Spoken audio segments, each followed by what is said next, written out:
আর উপাসের মাইয়ারে তোর কলসির ভিতর কি খাঁটি গরুর দুধ আমি বেচতে এনেছি। এই এই এই এখানে কে দুধ বেচাবেচি করতে আসো? এটা ক্লাসরুম, এটা বাজার নয়। এইবার গাজর দেখাবো তোমার মজা, আমার মালে হাত। এই কে কার মালে হাত দিচ্ছিস? যে যার মাল সে যার গুছিয়ে রাখ। আর লঙ্কা এখানে কি হচ্ছে আমাকে একটু পরিষ্কার করে বলো তো।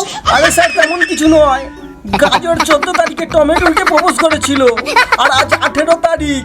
আমার মাল মানে আজ ক্যাপসিকামকে আবার লাইন মারছে। স্যার লঙ্কা ঠিক বলেছে, গাজরের খুব কুরকুরি। আমার সাথে 14 তারিখ প্রেম করে এখন আবার ক্যাপসিকামকে প্রেমের গানে ফাঁসাচ্ছে। এই স্যারের নাম তারকাটা মত না, এইবার গাজরের বাজবে বাজনা।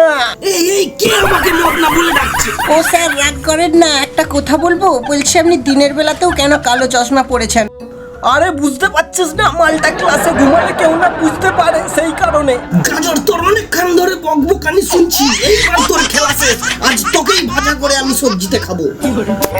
বন্ধুরা, সবজির স্কুলের সেকেন্ড পার্টটা এই পর্যন্তই। পরবর্তী পার্ট দেখতে হলে চ্যানেলটিকে সাবস্ক্রাইব করুন আর ভিডিওটি ভালো লেগে থাকলে লাইক, শেয়ার আর একটু ছোট্ট কমেন্ট করে দিও।